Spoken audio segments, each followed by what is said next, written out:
What's up everyone, it's me Dan here, and today I'm going to be doing my top 10 worst films of 2017. Now I did promise this video in a Twitter post I believe last month, so I'm delivering on that promise. It's going to be happening, and these are going to be the 10 movies that sucked the most this year. Now I do have two honourable mentions that I am going to mention in this video. These are films that just missed off being the list, or films that I didn't watch this year but have a reputation for being notoriously bad, so I'm going to mention anyway. The first one is Alien Covenant. Now, I originally did have this film on the list, but I decided to take it off the list because upon rewatch and the rewatch of all the other films, I decided that it just didn't deserve to be on there. I felt like some qualities of the film did seem a lot better on my second viewing. That being said, I still find the film a massive disappointment. I would argue maybe even worse than Alien 3, which is definitely saying something. The other one is a film that I haven't seen, but everybody says is shit. That's 50 Shades Darker. Now, the reason I haven't seen the film is I watched 50 Shades of Grey, absolutely hated it, was easily the worst film of 2015. I just couldn't bring myself to watch 50 Shades Darker, because if it's anything like the first film, and people saying that this film's even worse than 50 Shades of Grey, I don't even know if I'm going to be able to survive watching this film, if I ever watch it. So with those two honourable mentions out of the way, here are the top 10 worst films of 2017, in my opinion.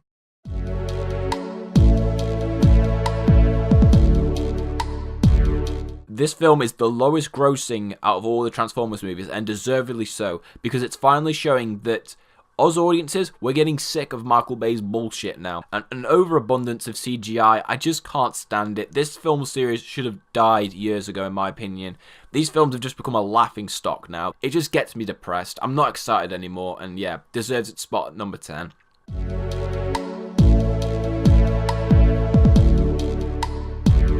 Flatliners, one of the most boring films of the whole year. I'm not a big fan of the original film. I have actually seen it, and I saw it before I went to watch this one.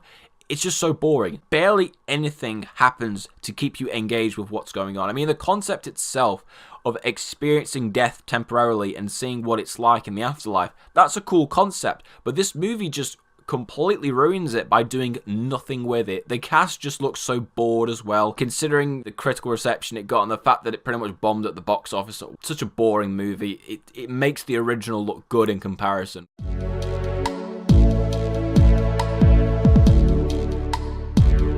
Anybody who had seen the marketing for this film, you knew what film you were expecting, because this film was a complete disaster. And it's just crazy to imagine that a film that once had Martin Scorsese attached to direct it could end up this bad. There were whole segments of the script for this movie that were never filmed, and you can clearly tell when you're watching the film that that is the case, because so much of this film is just, it feels so incomplete. The actors really do feel like they're just foaming it in, especially Michael Fassbender, who's usually great in everything he's in. You could really tell that he was sleepwalking through this. It just didn't really feel that good. It wasn't scary at all. There was no suspense throughout the entire film. Definitely not worth the watch.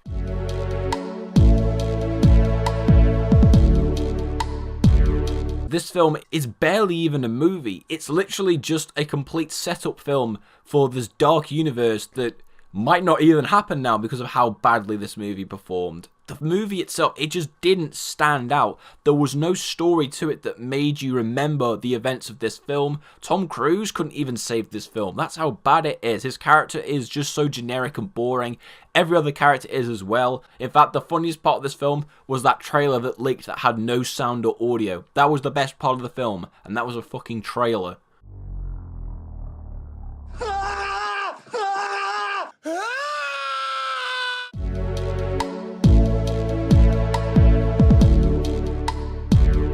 If I ever have kids, I will ban them from watching this film, because this movie is just so dumb. It treats the audience like they are just dumb. Concept-wise, this movie just sounded bad from the get-go, but watching it is a completely different experience. It's just so pretentious with how it does everything. It's clearly just an advertisement for brands such as Candy Crush and other things. It's just so dumb. I mean, the fact that you have Patrick Stewart as the poop emoji, and the movie still sucks. How do you have Patrick Stewart in a movie that sucks?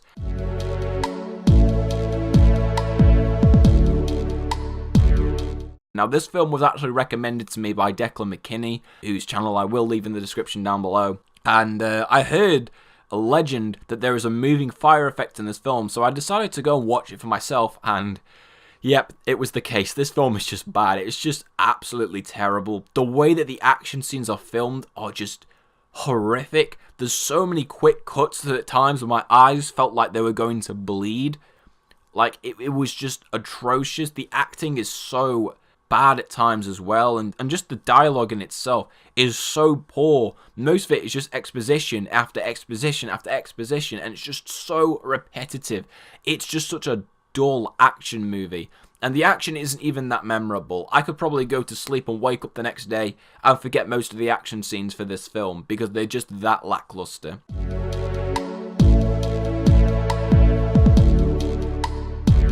I heard this was a pretty bad movie, so I decided to go and give it a watch, and it turned out to be one of the most unintentionally funny films of the year. The concept itself is dumb. The whole idea that there's this, mythical creature that if you say its name, it comes and kills you, is just stupid. But the acting and just the production of this film is so funny. It is one of the funniest films I've seen this year. You need to watch this film just for the awful acting, because it will teach you that no matter how hard you try in life, you will be a better actor and be a better film director or producer or anything than the people who made this film. It is just that atrocious.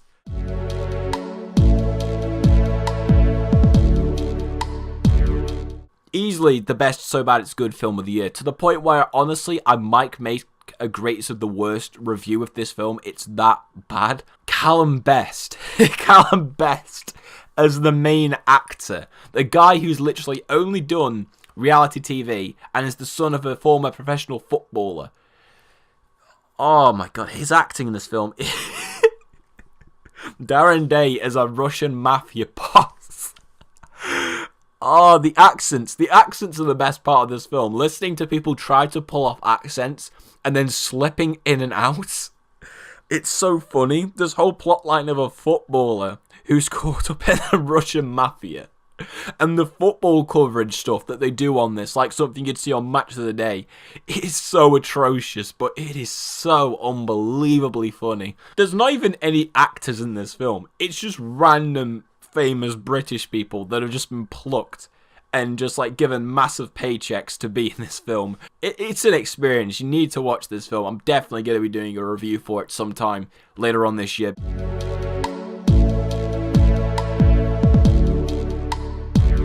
Why, Declan McKinney? Why did you recommend this film? Why did you give it a B in your review? Oh my god, is this just such a dull film? Clearly a cash rip-off of the Fast and Furious films. There's no question about that. But it's just from how dull and cheaply made this film was. Scott Eastwood in this film, terrible. Has no charisma whatsoever. This guy seriously needs to prove with his acting skills that he should be this big face of a movie, rather than just being given the role because of his father and, how iconic he was. He was awful in this film. The characters are so poorly written. They're all stereotypes. There's the character who wants to quit. He only wants to do one last mission of stealing cars. There's the optimistic one, Ana de Armas, who plays Scott Eastwood's girlfriend in the movie. Her character development is nothing more than her pestering him the whole film to marry her. That's literally it. And it is so incredibly boring. This film is so dull for the remainder of its runtime. The only exciting part of the whole film, and the only part of the whole film that I could say, oh, that was okay, was the opening heist scene. Other than that, the rest of this movie is awful. The script is terrible. It tries to pull off plot twists that just make no sense because the script lacks so much focus. And the ending that sets up a sequel, I hate this film. I hate this film. I understand there are people out there who might enjoy this film, who might just see it as a pure Fast and Furious ripoff and be like, okay, that interests me. Alright, that's fine. If you like those films, that's completely fine. I just struggle to see what is so entertaining about this film. It's so poor. There's a reason this film has such a shit rating on Rotten Tomatoes, because it deserves it. It's just not a good movie, and I'm sorry, Antonio Negret. You may have directed episode 9 of season 5 of Arrow, which was a great episode, but you cannot direct movies for shit.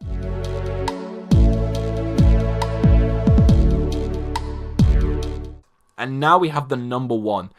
And this film was going to be number one as soon as I watched it last year, because it's one of those films, one of the very few that actually made me angry while I watched it. I just felt this build-up of rage as I was watching the film, and then as soon as it cut to the end and it showed this text card, that was when I went mad. And that film is Wolves at the Door, one of the most manipulative films I have ever seen made.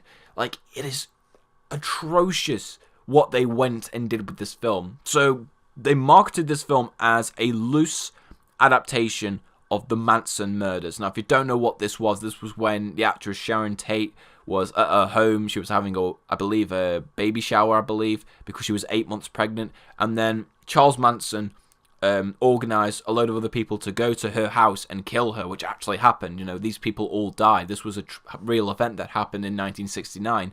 So this film was supposed to be a loose adaptation. So I went and watched the film. It starred Katie Cassidy off Arrow, so it kind of had my interest. And I watched it, and I really didn't like the film. I thought it was really, really bad. And it was just really, really bad all the way through. And then at the end scene, they had the balls to go ahead and say, this is a true story. So the marketing literally lied to you. It lied to you, trying to say that this was a loose adaptation, when in actuality, it tries to make it out as a true story. It tries to make out that everything you saw on screen was true. And if that's the case, fuck this movie. It is awful. It is so manipulative of what it does. It's so poorly done. The writers for this film and the director should be ashamed of themselves. I hope they never work on a film again, because this film is a complete disrespect to the family members and friends who will have suffered from this real-life tragedy. I would hate to be one of them people watching this film, because this film is so horrible. It treats that event so horribly. It's so manipulative about it, and I just can't stand this film. I can never bring myself to rewatch it. Like, all these films on the list, if I was maybe held at gunpoint, I would rewatch them. Wolves at the Door, no, I would never rewatch that film, because it's just such a disrespect to the people who died in these events, and I just hated it. I really cannot stand this movie, and like I said, as soon as I watched this film, I knew it was going to be number one, and you know what? It's number one on this video. So those are my top 10 worst films of 2017. Of course, let me know in the comment section down below what your least favourite films of 2017 were. Leave a like on the video, subscribe to the channel if you are new, and I'll hope to see you all again next time.